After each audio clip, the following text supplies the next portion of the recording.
जी अस्सलाम वालेकुम। आप हज़रात तशरीफ़ लाए, अल्लाह आपका नाम मुबारक करे। और जिस जज्बे से आप क्लासें लेने आते हैं उसी जज्बे से आप घर में बैठ के पढ़ें भी, और जिस तरह आप सारे काम छोड़ के इधर अटेंटिव होते हैं उसी तरह सारे काम छोड़ के घर में भी आप अटेंटिव हों तो कामयाबी आपके फुट चूमेगी। कुछ भी नहीं करना, हमने रीवैल्यूएशन का एक सवाल करना है। और page 326, question number 27। On 1 January 2014, ये इनाम कल वाला दे दें, पास ऑन कर दें। On 1 January 2014 Omega Chemicals Limited change its valuation by page number 326, hybrid class please, page number 326।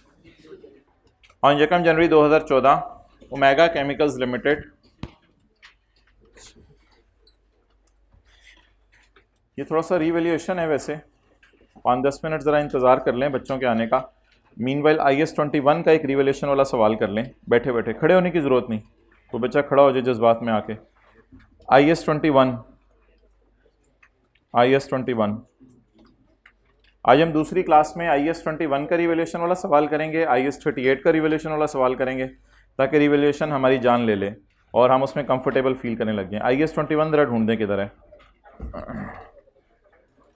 इधर ढूंढ दें मुझे, आप लोगों ने तो ढूंढ लिया होगा। क्वेश्चन नंबर 15 निकाल लें।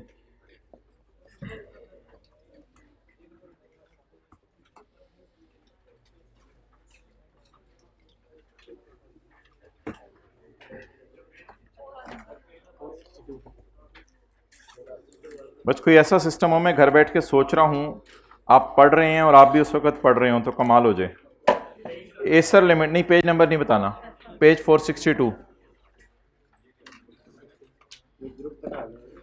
Acer Limited is an entity whose functional currency is Pak rupees and has annual reporting date of 31 December. On 1 January 2007 Acer Limited purchased a plant from Hong Kong for 50,000 Hong Kong dollar to be used in Hong Kong. ये asset ना Hong Kong में ही रहेगा, कांगकांग में नहीं, Hong Kong में। AL has a policy of applying revaluation model, useful life is as follows. Fair value 1 जनवरी को, इसको तो लिख लीजिए, तो कॉस्ट ही होगी ना, ये कॉस्ट हो गई। फिर अगले साल रिवैल्यू हुआ और उससे अगले साल रिवैल्यू हुआ। तो 1-2 मिनट लगाते हैं, सवाल को फारिग कर दें।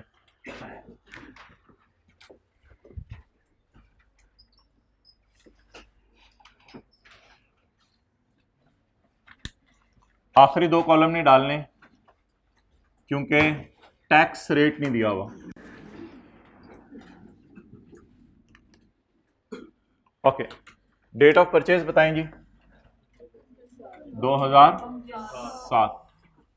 Cost 50,000 dollar multiplied by ₹19। वो जरा मुझे जवाब बताओ फिर डिसाइड। 950,000 या मिलियन? Rupees in 1000, 950।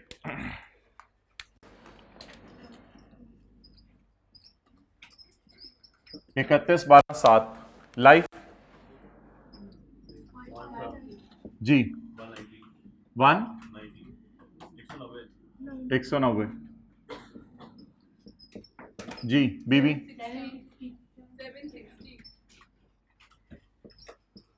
760।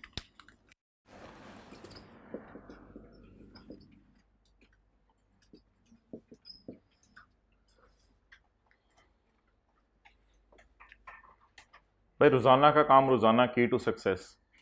जहां मर्जी आपको घर वाले कहीं लेके जाने को, हत्ता के प्रोग्राम बने संडे को हमने चांद पे जाना है, आपको मैं सितंबर में देख लूंगा। हो सकता है कोई ऑफर हो कहीं से आपके घर वालों को, आज चांद पे चलें ना, तुम चांद देखेगा, तू खुद चांद है। 1 जनवरी 2008, शुक्रिया। 1 जनवरी हर बच्चा टीचर के लिए चांद होता है, कभी कभी उसे ग्रह। अच्छा, 1 जनवरी 2008 $40,000 $1 कितने का? 18 रुपए का। यकम जनवरी 2008 रीवैल्यूड अमाउंट।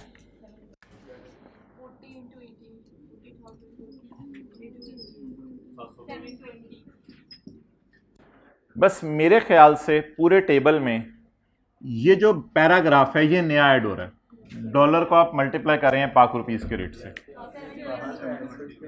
720। पहली दफा ही एसेट पर क्या आ गया?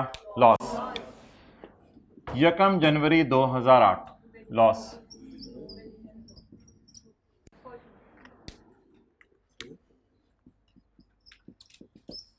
कल जो स्पोर्ट्स डे पे जा रहे हैं जज्बाती होकर डुबकियां नहीं मारनी कि पानी जो है वो जी नहीं मैं करीबी को नदी ढूंढ लूंगा। अच्छा 40 का क्या आ गया? लॉस आ गया।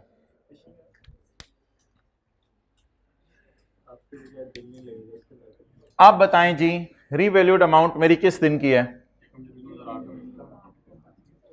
रीवैल्यूएशन के बाद वाली डेप्रिसिएशन रिमेनिंग लाइफ पे निकालनी है। क्या कह रहे हो इसको? हाँ लेकिन आप ना मना किया करो, ये तो अच्छा बच्चे आजकल बच्चे बुरा मना जाते हैं, टीचर के अलावा कोई भी मना करे ना बुरा मना जाते हैं। आप मुझे बता दिया करो, आप लोगों की बात नहीं करा, कुछ क्लासों में ऐसे बच्चे होते हैं टीचर के अलावा कोई भी कुछ कहे बुरा मना जाते हैं, है ना? ऐसा जमाना आ गया। अच्छा अब जी कितना अरसा गुजर गया? 1 साल। रिमेनिंग लाइफ 4 साल। लेकिन आप लोगों ने बच्चों की ऐसी तरबियत करनी है कि वो आपकी तरबियत करता है। अच्छा 720 डिवाइडेड बाय 4 सरकार भाईजान तुसी भी लिख लो।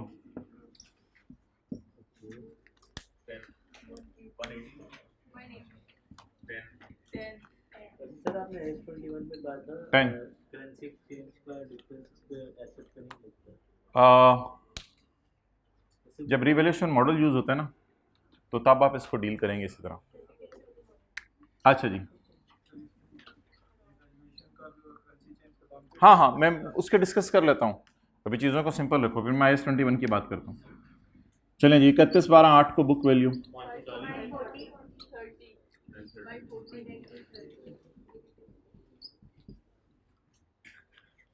आम हालात वाली डेप्सियन 190, खास हालात वाली इंक्रीमेंटल या डिंक्रीमेंटल? डिंक्रीमेंटल, तो इसकी एंट्री नहीं करनी। चलें जी अब यकम जनवरी 2009 रीवैल्यूड अमाउंट 60,000 इंटू 17.5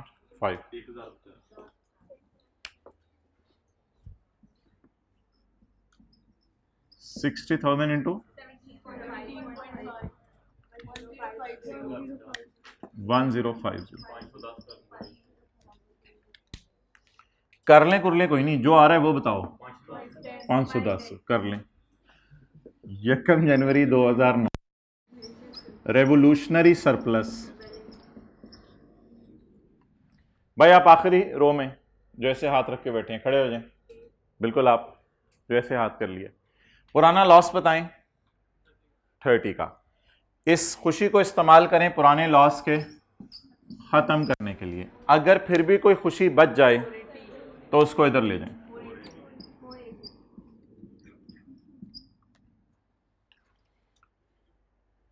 अब यहां पर कोई बात बोलें जो हम 2-3 दिन से बोल रहे हैं। अच्छा बात आसान सी होती है, आसान वाली बात, रीवैल्यूएशन के बाद वाली जो भी डेप्रिसिएशन है उसको कैलकुलेट करने से पहले आपने रिमेनिंग लाइफ निकालनी है। लेकिन मेरी सजेशन ये है कि अब डेट ना लिखें। कितना अरसा हो गया एसेट को खरीदे हुए? 2 साल। Remaining life 3।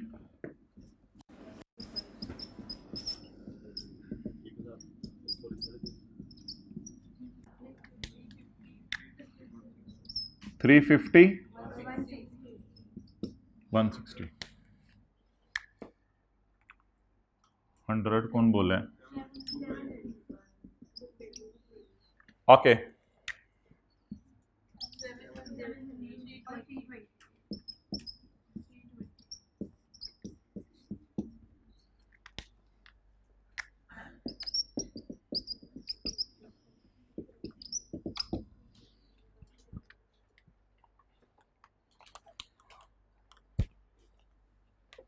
अच्छा जी,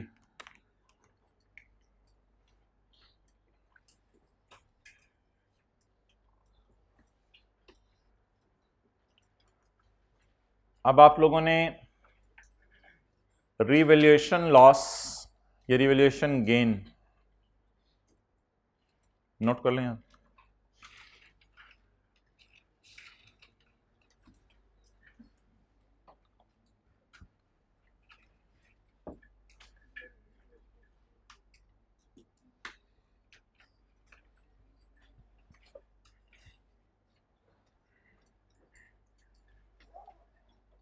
ताऊ देता हुआ पकड़ा गया। अब आप लोगों ने रिवैल्यूएशन लॉस या रिवैल्यूएशन गेन को सामने रखना है। एक्सचेंज गेन लॉस को इग्नोर कर देना है, उसको उसी तरह डील कर लेना है जैसे IAS 16 में आप डील करते हैं। यानी अंदर की बात बताऊं, आपने कुछ भी नहीं करना, जैसे कल एंट्रीज कर रहे थे वैसे करना है। ज्यादा डीप डाउन नहीं जाने की कोशिश करनी कि 50,000 वाली चीज 40,000 की हो गई तो ये हो गया रिवैल्यूएशन का लॉस, और 19 से एक्सचेंज रेट 18 चला गया तो ये हो गया एक्सचेंज लॉस। अब एक्सचेंज लॉस को रिवैल्यूएशन लॉस को अलग अलग कैसे डील करना है? नो, नॉट एट ऑल, ऐसे कभी नहीं सोचना आपने। सिंपल IAS 16 वाली एंट्रीज कर देनी है। IAS 21 को फारक करें, सिंपल IAS 16 वाली एंट्रीज कर दें जो IAS 16 के अंदर पड़ी थी। Because exchange gain loss IAS 16 के सबऑर्डिनेट होने की वजह से IAS 16 छा जाएगा इधर अकाउंटिंग में, और IAS 21 को आप साइड पर रख दें, IAS 16 की अकाउंटिंग को प्रिवेल करा दें। बस जो IAS 16 चाहता है वो करें। एंट्रीज अब मैं कर देता हूं, आप लोग एक मिनट खामोश रहिएगा। Plant debit cash credit, plant है या बिल्डिंग है? प्लांट है। Plant debit cash credit, depreciation debit, accumulation credit. ये स्काई ब्लू पट्टी accumulated depreciation debit, plant credit 190 से प्लांट क्रेडिट P&L डेबिट। अब ये P&L में एक्सचेंज लॉस भी चला गया, रिवैल्यूएशन लॉस भी चला गया। Next, depreciation debit, accumulated depreciation credit. ये स्काई ब्लू पट्टी आ गई। स्काई ब्लू पट्टी के अंदर आपने accumulated depreciation debit, plant credit 180, plant debit surplus in OCI credit, P&L credit. अब सरप्लस इन OCI चला गया जो जाना था, अब इसमें नहीं देखना एक्सचेंज गेन लॉस का क्या सीन है। Depreciation debit, accumulated depreciation credit. आम हालात की डेप्शन 190, अब इसमें ज्यादा डेप्शन पड़ी है, इंक्रीमेंटल ज्यादा डेप्शन पड़ी है, इसलिए revaluation surplus debit, retained earning credit. तो बस एंट्रीज वही हैं।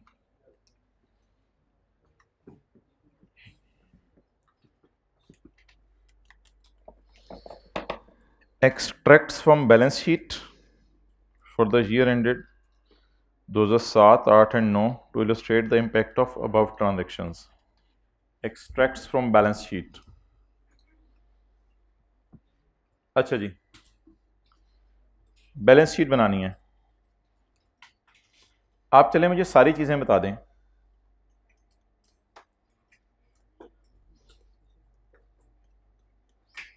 SOCI, P&L और OCI।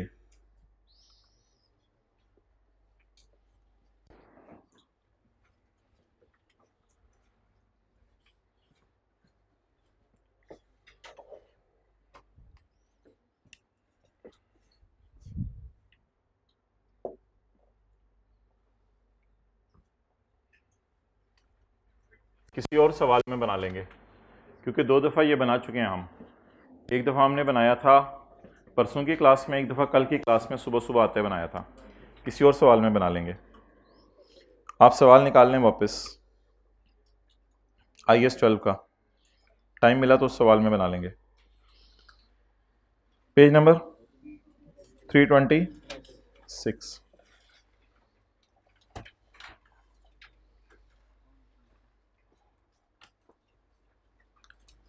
अच्छा जी, आज हम रिवैल्यूएशन में डिस्पोजल डालेंगे और फिर आज हमारी ये रिवैल्यूएशन ओवर हो जाएगी। On 1 January 2014 Omega Chemicals Limited change its valuation model from cost to revaluation for its building. बताएं हमारे साल के पहले दिन मॉडल चेंज हुए या पिछले साल के आखिरी दिन? हमारे साल के पहले दिन मॉडल चेंज हो गया। कहां से कहां चला गया? कॉस्ट से रिवैल्यूएशन की तरफ। The following information relates to buildings as at यकम January 2014। Estimated life as originally estimated, यानी जिस वक्त आपने बिल्डिंग्स खरीदी थी इनकी लाइफ थी 25 साल, आपने खरीदी थी 164.5 की। ये कम रिडक्शन कब की है? एज एट यकम जनवरी 14। हाँ हाँ 31/12/13 भी लिख सकते हैं आप, 31/12/13 भी लिख सकते हैं, कोई मसला नहीं। असल में ये लफ्ज जो दो डॉट लग के मिल रहा है तो इन सब के साथ मिल रहा है। तो कम रिडक्शन है यकम जनवरी 14 की या 31/12/13 की, और revalued amount as per valuer it is again on यकम जनवरी 14। ओके, अब यहां पर रुक के मुझे ये बताएं कि हमारी बिल्डिंग्स कितना अरसा डेप्रिशिएट हो चुकी हैं। नीचे नहीं पढ़ना, नीचे नहीं पढ़ना।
इकतीस 12/13 को किसी ने खड़े होकर बताया कि आपका एसेट आज तक 200 रुपया डेप्रिशिएट कर चुका है। आपने खरीदा था 600 का, इसकी उम्र थी 6 साल। कितने साल डेप्रिशिएट कर चुका होगा? कैसे निकालेंगे?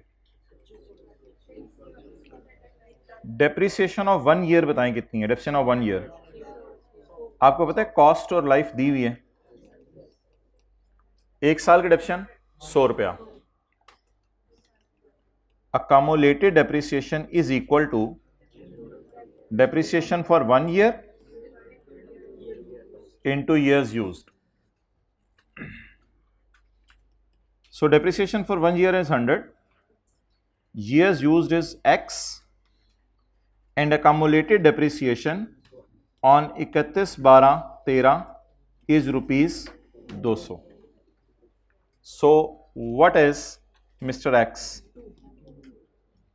X is equal to 2।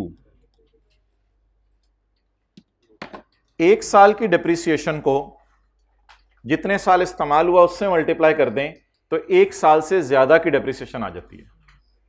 तो वी आर वेरी लकी कि सवाल में हम रिवर्स वर्किंग करके डेट ऑफ परचेज भी बता सकते हैं। डेट ऑफ परचेज जरा बताएं क्या होगी? पूरा 13 यूज हुआ है, पूरा 12 यूज हुआ है, तो what was the date of purchase? यकम जनवरी 12। डेट ऑफ परचेज सवाल में मिसिंग हो फिर भी डेट ऑफ परचेज अगर ये सारा डाटा अवेलेबल हो तो निकल सकती है। नोट कर जी। क्या? हाथ खड़ा करें जी, बताएं। हाँ जी, स्ट्रेट लाइन में। रिड्यूसिंग बैलेंस में थोड़ा सा लंबा सा काम होता है। कॉस्ट को आप 100 एज्यूम करते हैं और फिर डेप्रिसिएशन हर साल की निकालते हैं। देख लीजिएगा FAR 1 में, वरना डिस्कस कर लेंगे।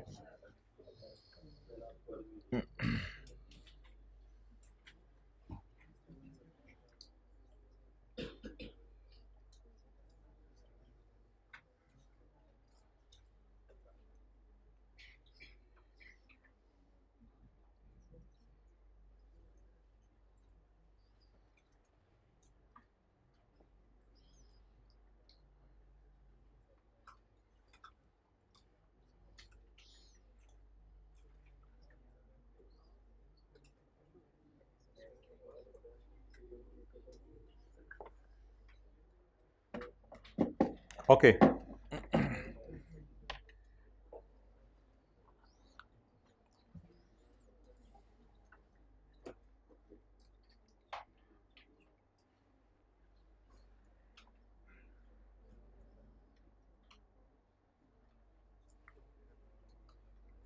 On Yakam January 14, Omega changed its valuation method from cost to revaluation. The following information pertains to its buildings.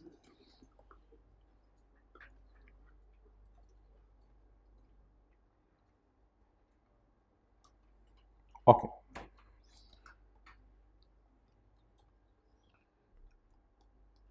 Depreciation बताएं 1 साल की. Depreciation of 1 year. Cost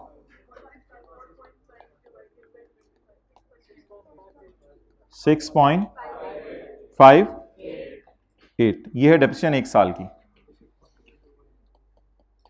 Accumulated depreciation is equal to depreciation for 1 year multiplied by years used. Accumulated depreciation is 6.58. No, sorry. Accumulated depreciation नीचे available है. Depreciation for the year is 6.58. आज तक कितना depreciate हो गया है? 32. X is equal to 4 years.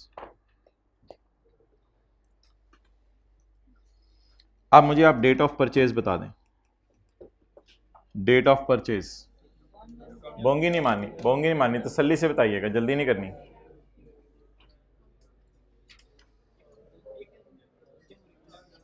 यकम जनवरी 11 वाले भी है ना, देखिए बोंगी मारी है, तसल्ली से सोचें. पूरा 13, 14 को तो ना गिने ना, पूरा 13, पूरा 12, पूरा 11, पूरा 10. तो डेट ऑफ परचेज थी इनकी यकम जनवरी 10. मे भी हेल्पफुल हो जाए सवाल में कहीं. तो date of purchase was missing, वो हमने निकाल ली.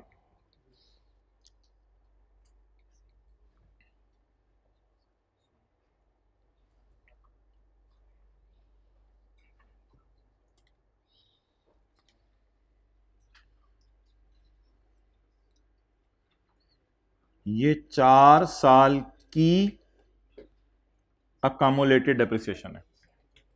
4 साल की अकामुलेटेड डेप्रिसिएशन है.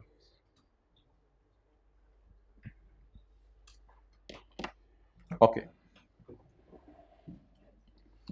यहां पर रुककर मुझे बताएं, अब मैं 2010, 11, 12, 13, 14 सबकी वर्किंग करूं या सिर्फ 14 की काफ़ी है? 14 की काफ़ी है. 14 में जब सबसे पहले रीवैल्यू हुआ होगा तो उसके लिए हमने यूज़ की होगी बुक वैल्यू 31, 12, 13 की. ऐसे ही है ना, 31, 12, 13 की जो बुक वैल्यू है वो हमने यूज़ की होगी. अब मेरा आपसे ये सवाल है कि क्या मैं ये इस तरह चलूं, डेट, डिस्क्रिप्शन, एसेट, और फिर मैं इधर लिखूं कॉस्ट यकम जनवरी 10, फिर डेप्रिसिएशन, फिर बुक वैल्यू 31, 12, 10, फिर डेप्रिसिएशन, फिर बुक वैल्यू 31, 12, 11. क्या 4 दफ़ा डेप्रिसिएशन लिखूं या 4 सालों की डेप्रिसिएशन इकट्ठी लिख दूं? 4 सालों की डेप्रिसिएशन इकट्ठी लिख देते हैं. तो इसलिए let start over working from 31, 12, 13. 31, 12, 13 से वर्किंग स्टार्ट कर देते हैं. और ये जैसे चलते चलते किसी यहाँ से 31, 12, 9 से जैसे वर्किंग शुरू कर दी, तो 31, 12, 13 से वर्किंग स्टार्ट कर दें. बुक वैल्यू किस दिन, सॉरी मार्केट वैल्यू किस दिन की दी हुई है? यकम जनवरी की.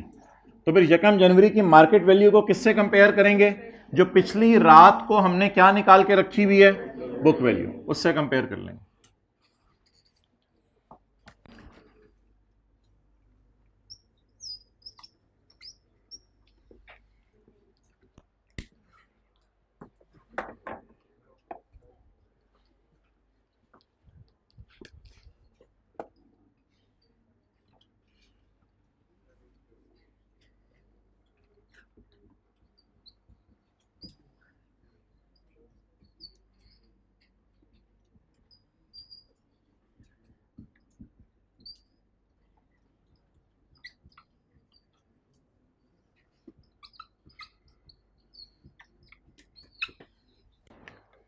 ओके, यकम जनवरी 14 नहीं, 31, 12, 13 की बुक वैल्यू से शुरू करें जी। What was the cost on यकम जनवरी 2000, यकम जनवरी 2010? 4.5. What is the depreciation of 4 years? Point 138. It is the book value of 31, 12, 13. चलें जी नेक्स्ट। अब इसको रिवैल्यू करना है। यकम जनवरी 2014,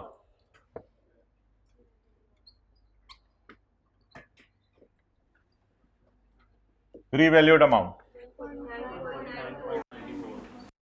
140.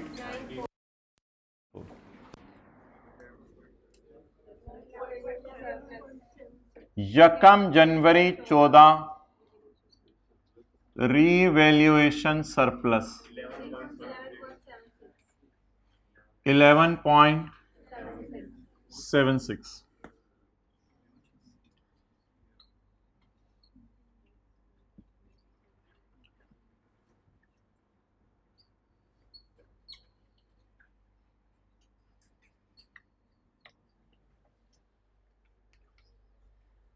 तो 31, 12, 13 तक हमने इसको रीवैल्यू नहीं किया था और 4 साल बाद सोचा रीवैल्यू करने का। कल के सवाल में 2 साल बाद सोचा था, परसों के सवाल में हर साल, अभी सुबह के सवाल में IAS 21 वाले में भी हर साल। यहां तक 2 जर्नल एंट्रीज बता दें without डालिंग the tax and surplus का कॉलम। अभी टैक्स और सरप्लस का कॉलम डाले बगैर 2 एंट्रीज बता दें। Accumulated depreciation debit building credit 26.32 से 4 साल की कम रिडक्शन को एसेट में शिफ्ट कर दें। और अगली entry plant building debit DTL credit surplus in OCI credit. इसमें 11.76 को स्प्लिट करके उनमें डालेंगे तो ये हमारी एंट्री बनेगी। चलें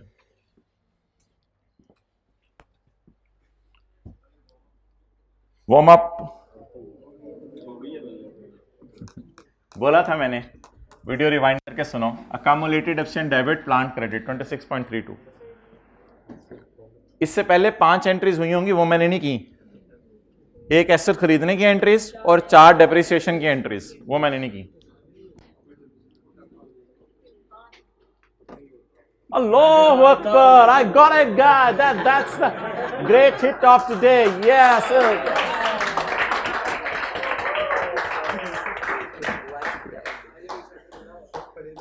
अच्छा जी, सवाल ही बदल गया। As per the report of, उल्टा रख दूं, as per the report of professional valuer की रिपोर्ट के मुताबिक there was no change in life of building की लाइफ में कोई चेंज नहीं आई, वो 25 साल ही है। हमारे साल के मिड में वन ऑफ द बिल्डिंग्स, बहुत से बिल्डिंग्स है ना, one of the buildings costing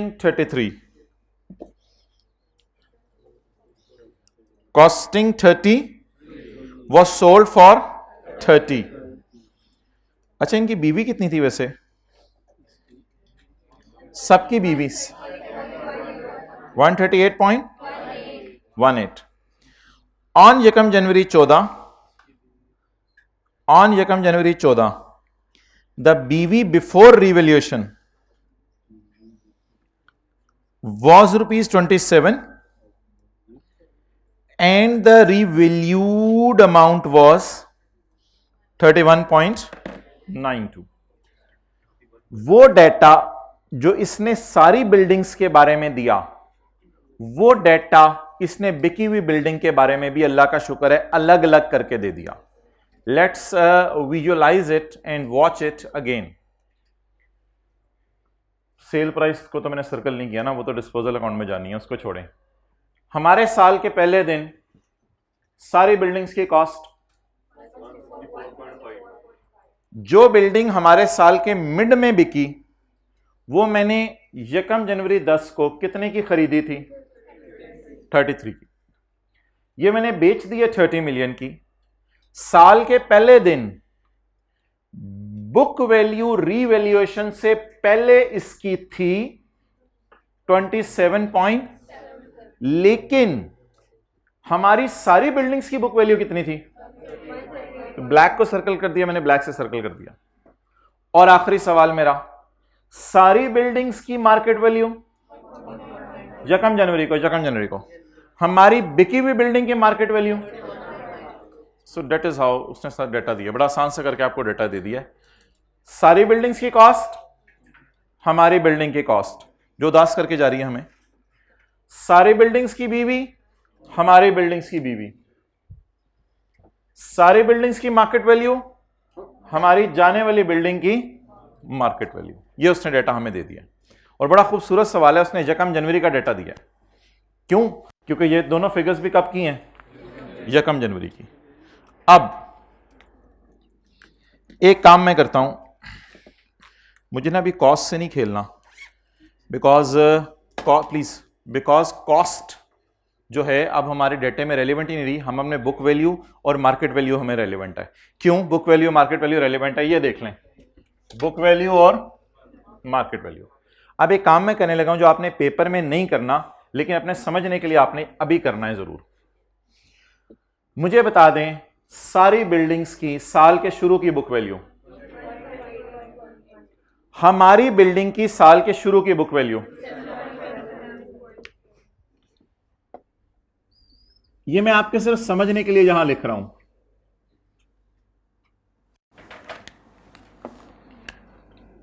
सिर्फ मैं आपको समझने के लिए यहां लिख रहा हूं।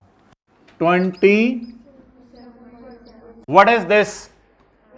हमारी सारी बिल्डिंग्स की बुक वैल्यू या बिकी हुई बिल्डिंग की बुक वैल्यू? बिकी हुई बिल्डिंग की बुक वैल्यू। सारी बिल्डिंग्स की मार्केट वैल्यू साल के शुरू में,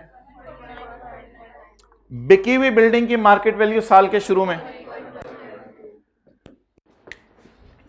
इसमें कितना पड़ा हुआ है?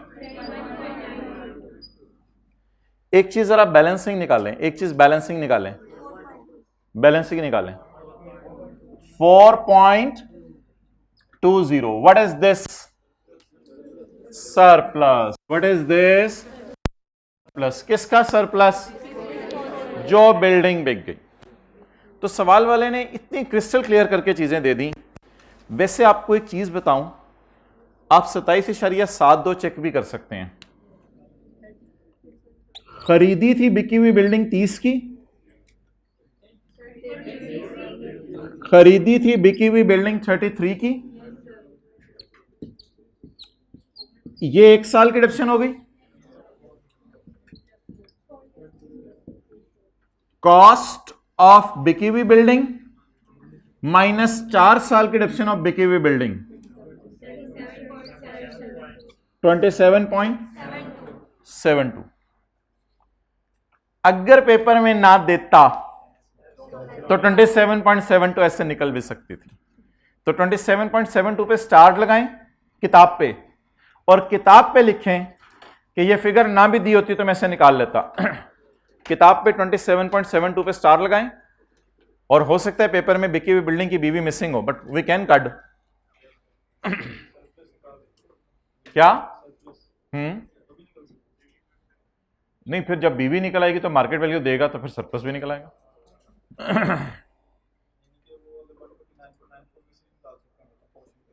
नहीं, पोर्शन करने की जरूरत नहीं है, क्योंकि जरूरी नहीं सारी बिल्डिंग्स जो है वो सेम अमाउंट के ऊपर सेम परसेंटेज से उनकी वैल्यू बढ़ रही हो सकता है कोई बिल्डिंग्स पुराने इलाकों में हो, कुछ नए इलाकों में हो, और हो सकता है कोई चांद पे हो।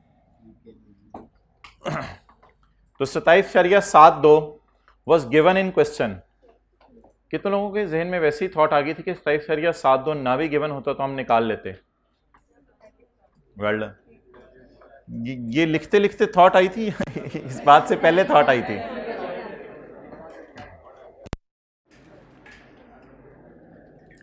जी माड़ा, सारी बिल्डिंग्स की बीबी 138, हमारी बिल्डिंग की बीबी 27, सारी बिल्डिंग्स की मार्केट वैल्यू, हमारी बिल्डिंग्स की मार्केट वैल्यू, सारी बिल्डिंग्स का सरप्लस, हमारी बिल्डिंग का सरप्लस 4.2। दो फिगर्स मैंने सवाल में इग्नोर किए हैं। नंबर 1 कॉस्ट, अभी मैंने यूज नहीं की क्योंकि बीबी गिवन थी, और एक और चीज मैंने इग्नोर की है, डेट इज सेल प्राइस। वो डिस्पोजल का टी अकाउंट बना के अकाउंटिंग वालों का गेन लॉस और टैक्स वालों का गेन लॉस जब निकालूंगा तब वो डिस्पोजल के अकाउंट में देख लीजिएगा। याद रखिएगा एसेट की सेल प्राइस कभी भी इस फॉर्मेट में नहीं आती वो डिस्पोजल के टी अकाउंट में जाती है। ओके, यहां पे खड़े होके मुझे बता दें, हमारे साल में अब मैं अगर क्लोजिंग बुक वैल्यू पे पहुंचना चाहूं, क्योंकि एक साल का सवाल है, तो यहां पे कितनी लाइनें दरमियान में डालूंगा मैं?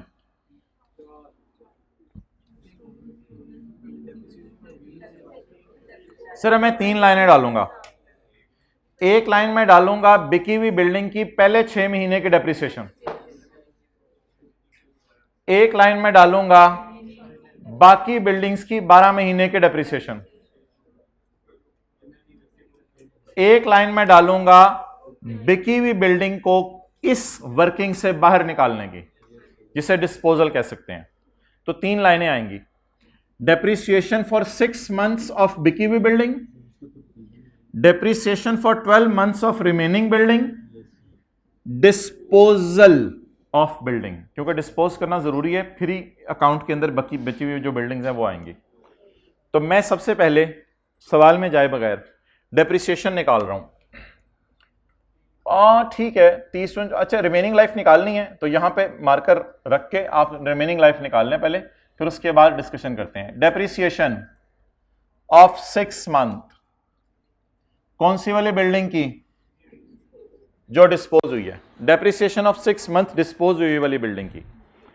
रिमेनिंग लाइफ बताएं कैसे आनी है?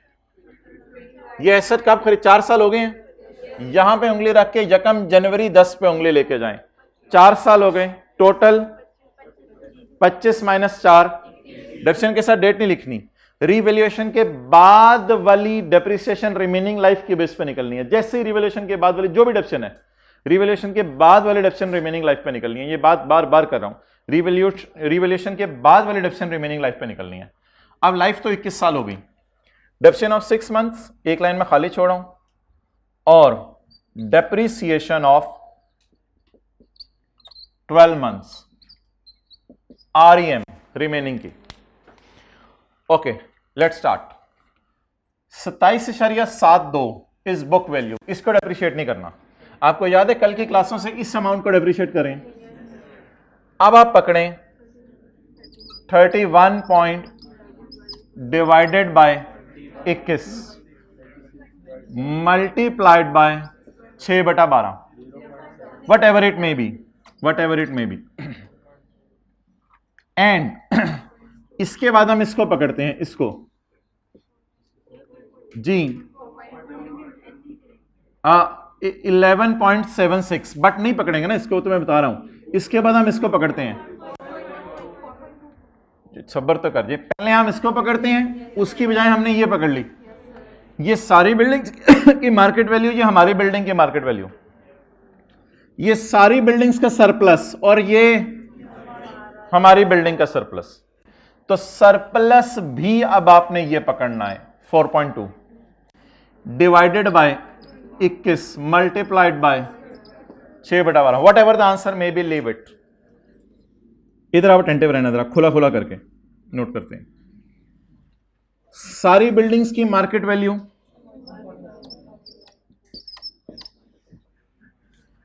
माइनस इस पर डेप्रिसिएशन निकाल ली है, लेकिन अब आपने इस पूरे फैक्टर को डिवाइड करना है 21 से, जरब 6/12 नहीं करना, पूरे साल की डेप्रिसिएशन चार्ज होगी। Market value of all minus market value of बिकी हुई building is equal to market value of remaining building divide by 21। Surplus of all 11 point, surplus of की भी बिल्डिंग 11.76 माइनस 4.20 21 जी। अब फाइनल जवाब और वर्जन मुझे दे दें। 0.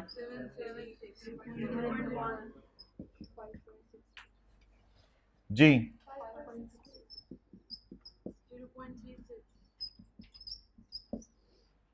अब यहां थोड़ी सी डिस्पोजल की जगह छोड़कर नोट कर लें। हाँ जी,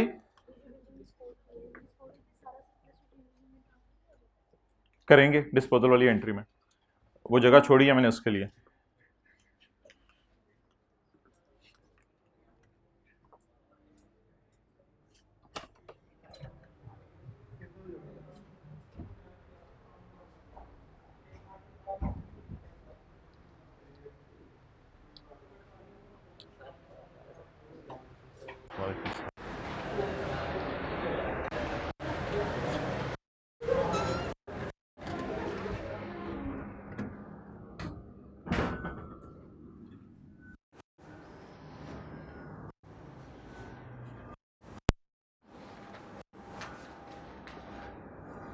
जी ये किसकी मार्केट वैल्यू है?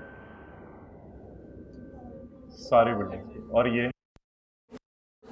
इसको पकड़ के अलग डेप्रिशिएट कर दिया, ये माइनस करके अलग।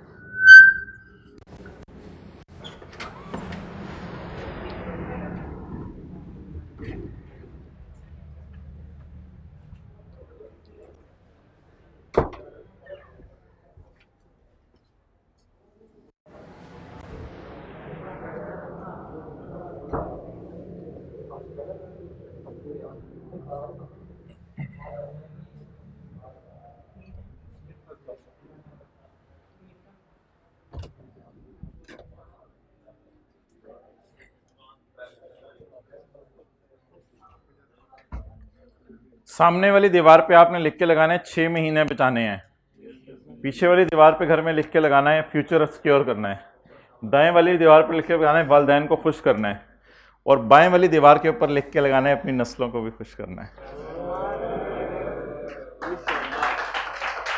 अब इन चारों के दरमियान आपने बैठ के पढ़ना है और हर घंटे बाद चारों तरफ देखना है। सर जरा मोटिवेट कर दें की में मोटिवेशन की मशीन लगी हुई है हमारे पास। ओके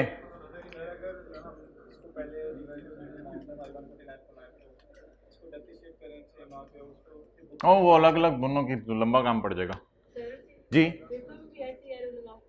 पेपर में भी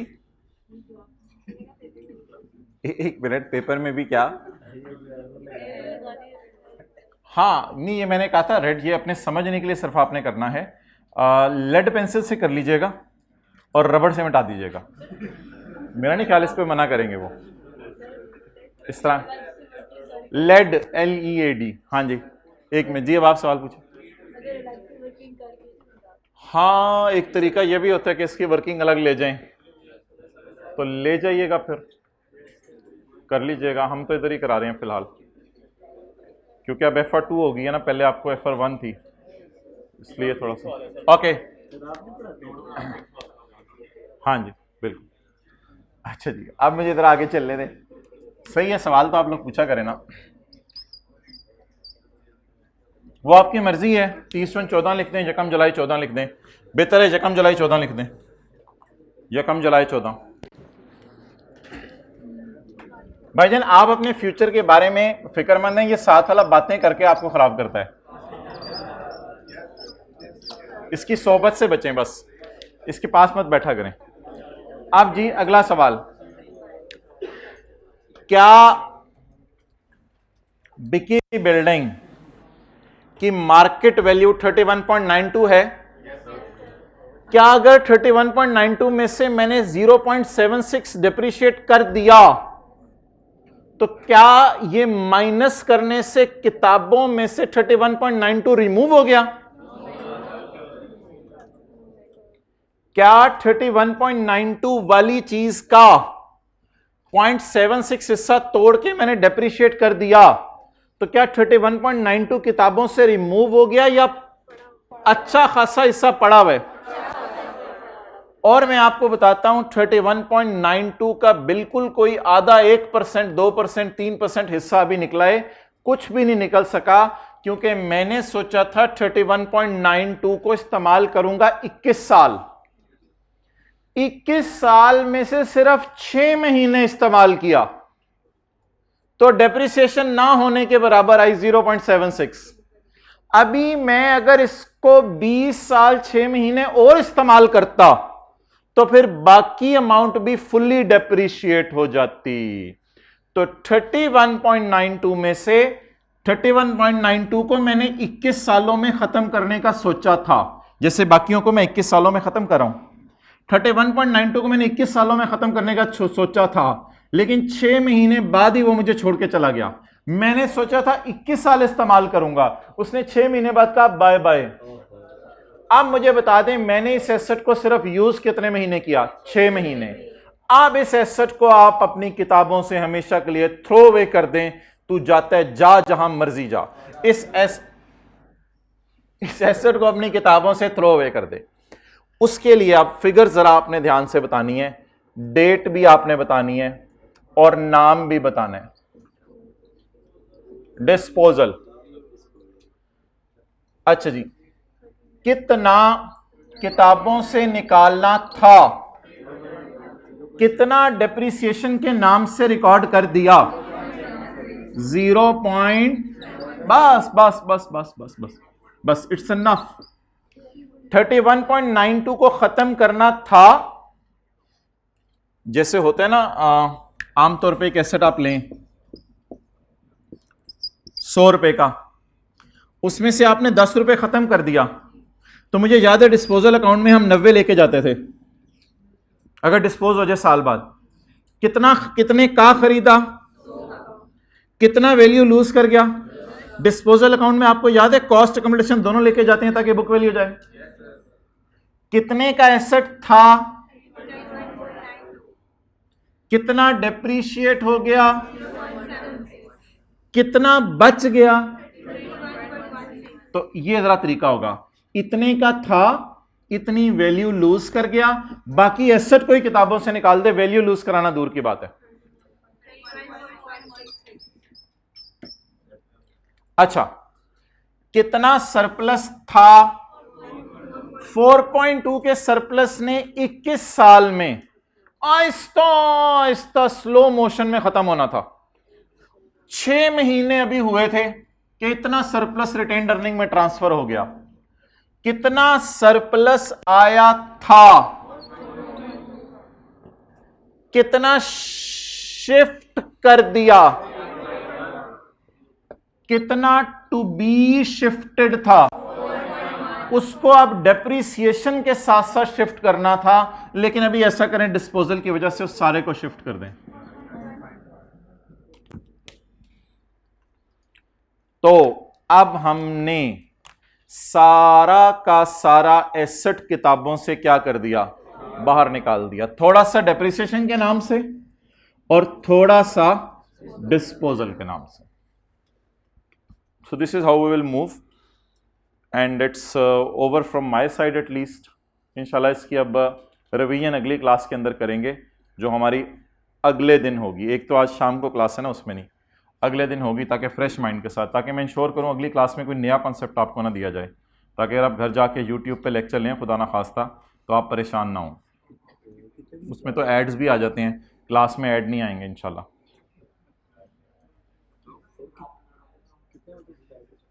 सर आसिफ से मेरी बात हो गई है, कहते हैं मैं कोशिश करूंगा बच्चों को जल्दी छोड़ दूं। मैंने कहा बस छोड़ के इधर भेजना है, कहते हैं ठीक है।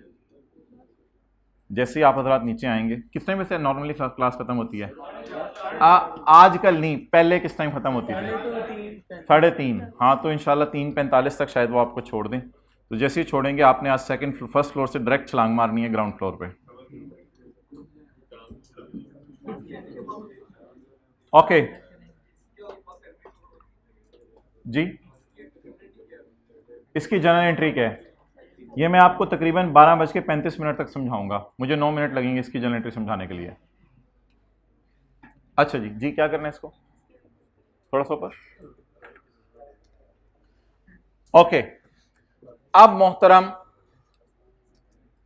What is the journal entry for normal disposal and what is the journal entry for disposal of a revalued asset. Cost model में डिस्पोजल की एंट्री और रीवैल्यूएशन मॉडल में डिस्पोजल की एंट्री लकीली आपकी किताब के नीचे वाले सफे पे अवेलेबल है। कॉस्ट मॉडल में हम एसेट की कॉस्ट को किताबों से निकालते हैं। कॉस्ट मॉडल में हम एसेट की कॉस्ट को किताबों से निकालते हैं, एसेट की अकमुलेटेड डेप्रिसिएशन को किताबों से निकालते हैं। कॉस्ट, अकमुलेटेड डेप्रिसिएशन कब से कब तक की, डेट ऑफ परचेज से डेट ऑफ सेल तक की।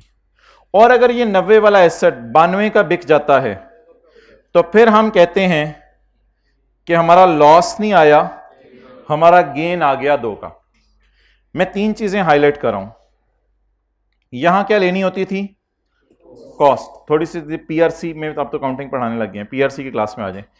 और यहां क्या लेनी होती थी, डेट ऑफ परचेज से डेट ऑफ से, ये माइनस नहीं है, डेट ऑफ परचेज से TO2 लिखा होना चाहिए, डेट ऑफ परचेज से डेट ऑफ सेल तक के डेप्रिसिएशन। ये दोनों फिगर्स कैसे बदलती हैं इन द रिवैल्यूएशन मॉडल। पहली तो बात है, रिवैल्यूएशन मॉडल में ना 2 एंट्रीज होती हैं। रिवैल्यूएशन मॉडल में 2 एंट्रीज होती हैं। कॉस्ट की जगह यहां आप लेते हैं लेटेस्ट फेयर वैल्यू। हमारे सवाल में लेटेस्ट फेयर वैल्यू एक ही है क्योंकि हमारे सवाल के अंदर फेयर वैल्यू निकली ही जिंदगी में पहली दफा है। तो लेटेस्ट फेयर वैल्यू से मुराद ताजा ताजा इसकी फेयर वैल्यू है।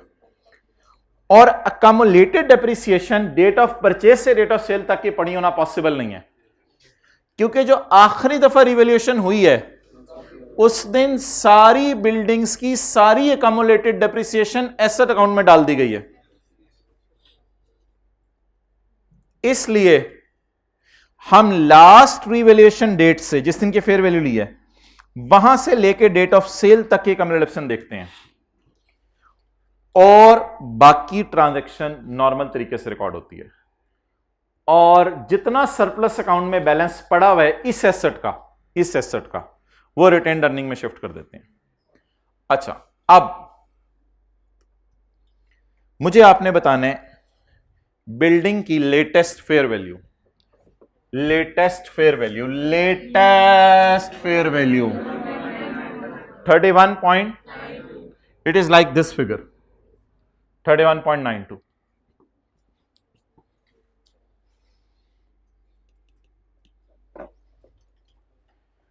लास्ट रिवैल्यूएशन डेट से बेचने तक की डेप्रिसिएशन। लास्ट रिवैल्यूएशन कब हुई है, इस 6 महीने से रिवैल्यू होने डेप्रिशिएट हुआ है। इतने अरसे की डेप्रिसिएशन 0.76। इस अकमुलेशन को किताबों से बाहर निकाल दें बस। अब मैं 30 रुपए यहां डाल के गेन लॉस नहीं निकाल रहा। ये फिगर आपकी मैच करनी चाहिए इन दोनों का डिफरेंस। ये होगा ये 31.16, ये देख लेना, इन दोनों का डिफरेंस 31.16 होना चाहिए। असल में आप देखें इधर, आप कॉस्ट और अकमुलेशन अकाउंट यहां अलग अलग नहीं चला रहे, आप इस फॉर्मेट में बुक वैल्यूज से खेल रहे हैं। तो बच्चे क्या गलती करते हैं, बच्चे यहां से फेयर वैल्यू माइनस कर देते हैं। यहां से फेयर वैल्यू माइनस नहीं करनी होती, डिस्पोजल की बुक वैल्यू माइनस करनी होती है। डिस्पोजल की क्या माइनस करनी होती है, बुक वैल्यू। लेकिन जर्नल एंट्री में कुछ बच्चे गलती से ये ले जाते हैं, जर्नल एंट्री में ये नहीं लेके जाना। जर्नल एंट्री में आपने लेके जाना है लास्ट रीवैल्यूड अमाउंट माइनस आज तक की accumulated depreciation. Latest fair value minus आज तक की accumulated depreciation, that is the book value. So this you have to consider कि वो जो फिगर हमें ब्रैकेट में नजर आ रही है वो पूरी यहां नजर नहीं आएगी, लेकिन इन दोनों का डिफरेंस लेके वो फिगर इसके बराबर आनी चाहिए। तो स्टार डाल के लिखें, इस फिगर की डायरेक्ट एंट्री नहीं करनी। मैं कहना क्या चाह रहा हूं, एक मिनट इधर देख लें। इस फिगर की इंशाल्लाह मैं आपको डायरेक्ट एंट्री कराऊंगा, इस फिगर की डायरेक्ट एंट्री कराऊंगा, इस फिगर को सामने रख के एंट्री कराऊंगा, इस फिगर को सामने रख के एंट्री कराऊंगा, इस फिगर की एक एंट्री कराऊंगा, इस फिगर की एंट्री कराऊंगा। इस फिगर को आपने किसी एंट्री में नहीं लेके जाना, क्योंकि ये बुक वैल्यू ऑफ डिस्पोजल है और मैं एसेट अकाउंट कॉस्ट पे बना रहा हूं। तो लिखें, इस फिगर की एंट्री नहीं होगी, बल्कि इसमें फेयर वैल्यू और अकोमोडेशन अकाउंट अलग अलग देखा जाएगा। इस फिगर की डायरेक्ट एंट्री नहीं होगी, बल्कि इसमें फेयर वैल्यू और अकोमोलेटेड डेप्रिसिएशन अलग अलग देखी जाएगी।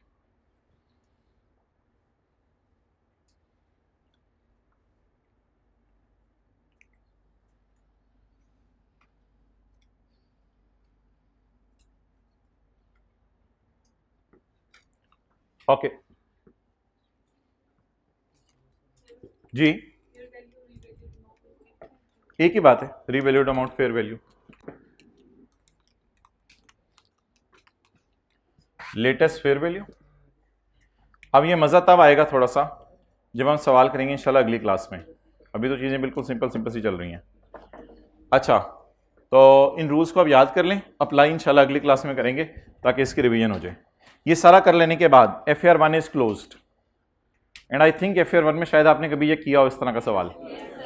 अब बस 2 कॉलम इसमें और डाल दें, P&L को तो खाली छोड़ दें, P&L में कुछ है नहीं। इस को आपने तोड़ना है, इस कॉलम को तोड़ना शुरू करें। रेट बता दें टैक्स का,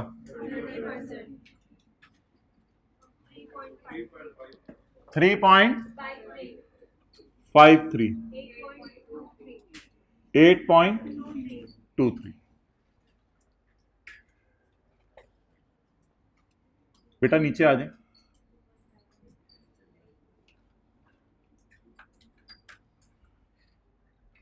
सिर्फ इसको पकड़ें, तोड़ें इस कॉलम को 2 में। 0.07, सिर्फ इसको पकड़ें, तोड़ें 2 में।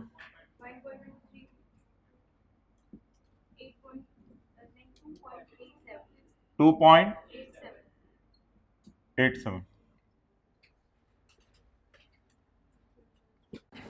इसको पकड़ें, तोड़ें। 0.11,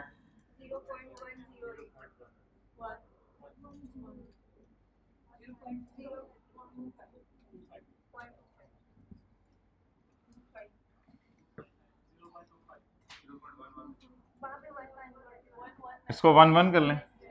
ये करने वाला प्रोग्राम नहीं होता, करना क्या ये बताया करें। ये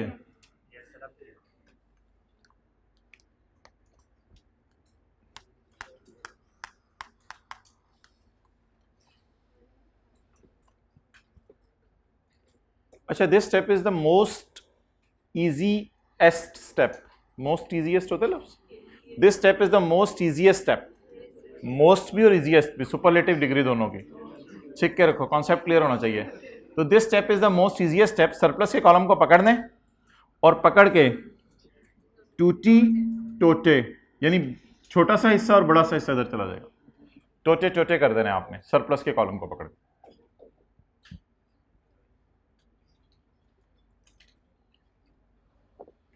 चलें जी, a wild thought is coming in mind that we should revise it with the help of an example. लेकिन ठीक है, अगली क्लास में कर लेंगे, बस एंट्रीज करें, छोड़ें पर अगली क्लास में कर लेंगे। अब मेरे ख्याल से ना मैं वो इधर खोल लेता हूँ सब कुछ। इधर तो पट्टी पट्टी पटापटा सब अवेलेबल होगा। कैमरा उधर रखो।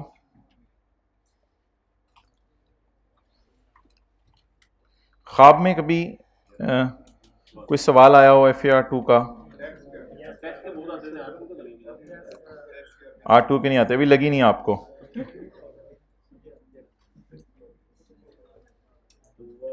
कोई ख्वाब सुनाना चाहें आप? IS 41 के ही आते होंगे, गाय, भैंस, मेंढक।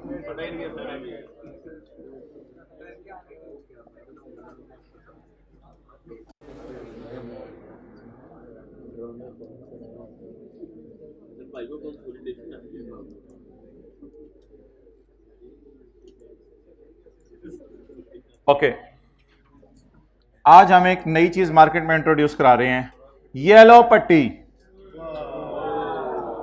डिस्पोजल। शुक्रिया।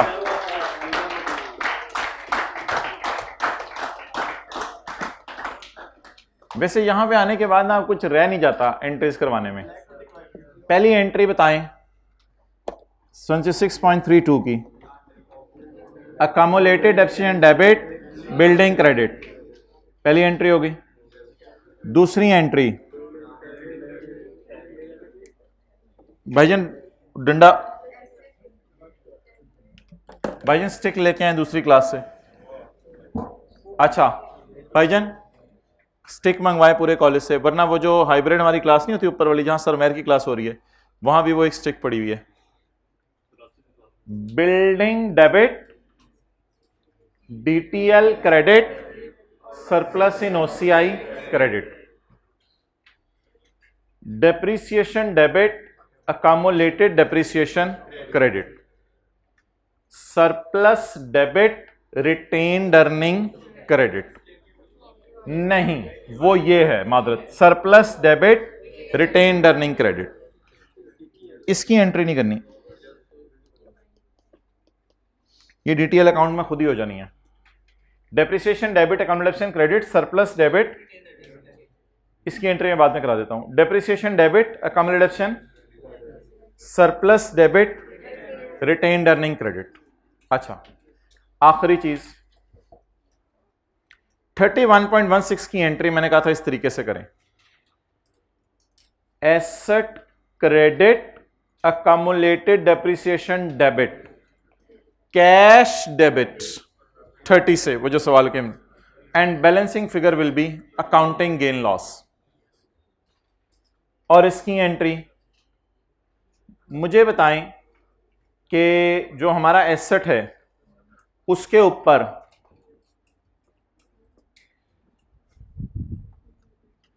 ये वाले जो अमाउंट है 2.87, इसकी एंट्री हर जगह आज तक हम क्या करते आ रहे हैं, सारे सरप्लस को कहां शिफ्ट कर दो, revaluation surplus debit retained earning credit ले आए, revaluation surplus debit retained earning credit.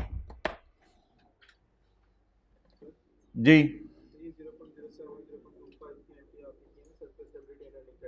एक मिनट, अच्छा, accumulated depreciation debit building debit DTL credit surplus in OCI credit, depreciation debit accommodation credit depreciation debit accommodation credit, surplus debit retained earning credit surplus debit retained earning credit, and एक minute, building credit 31.92, accommodation debit 0.76, cash debit 30, balancing figure will be gain और loss, and in the end revaluation surplus debit retained earning credit. जी आप पूछें, आप सवाल।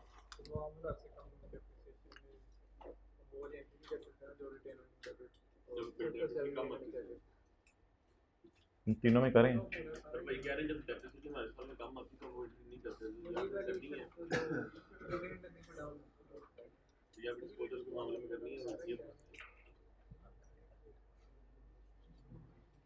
बता देता हूं।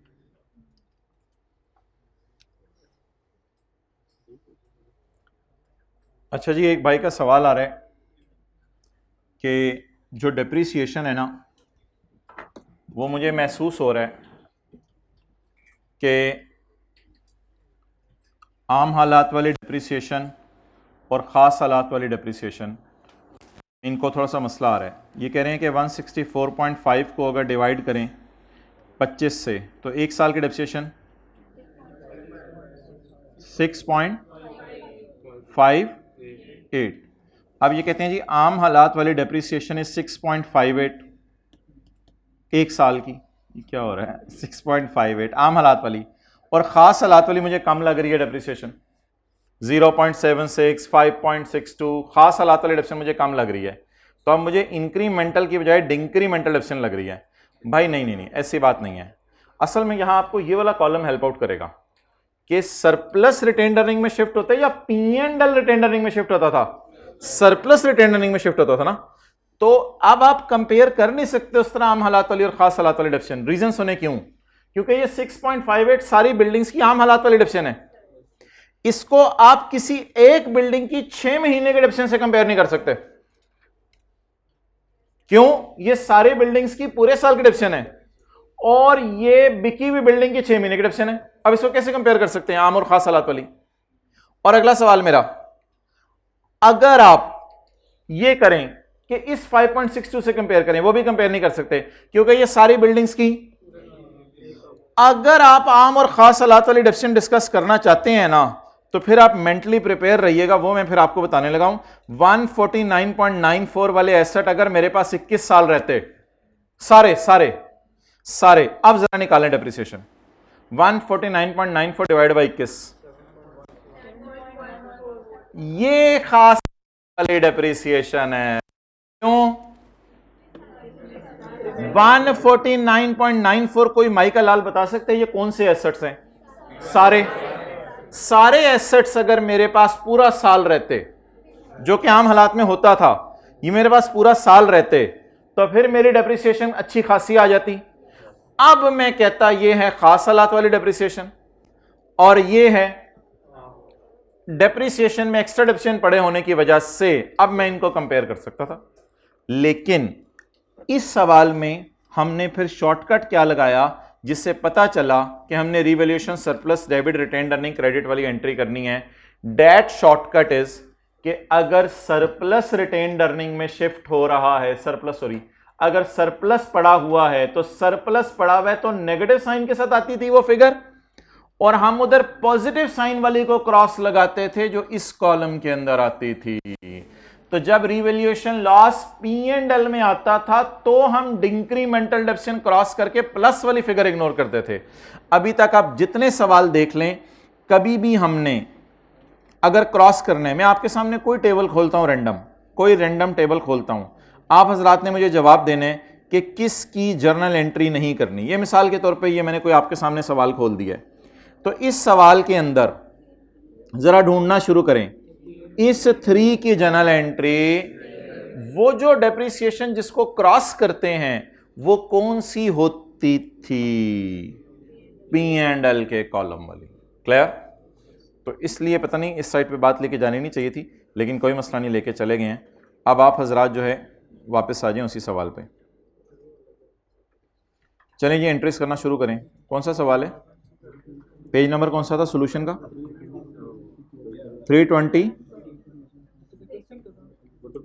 Solution 362।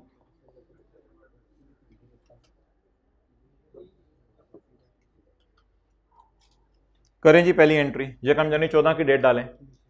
Accumulated depreciation debit building credit करने की जरूरत है या कर लेंगे? क्या फायदा क्या है? बस accumulated debit building credit, building debit DTL credit, surplus इन depreciation debit accumulation, surplus debit depreciation debit accumulation credit, surplus debit. एक आखिरी एंट्री वो देख लेते हैं,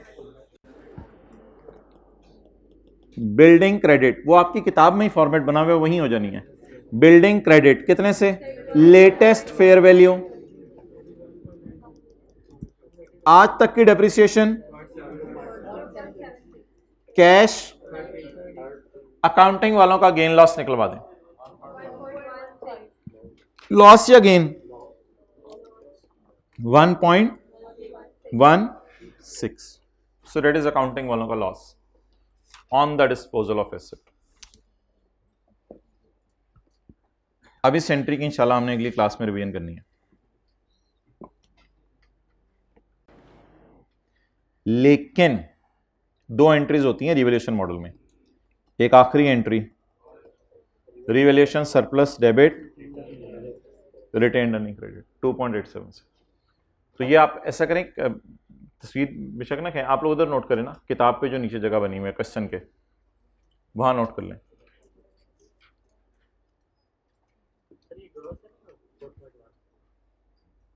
नहीं नहीं यार, ये तो टैक्स कॉन्सिक्वेंसेस साथ साथ चलेंगे ना इस टॉपिक में।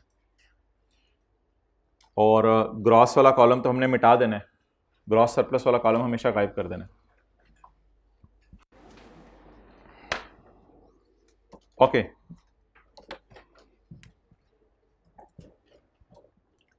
हाँ बना दो दूसरा पार्ट।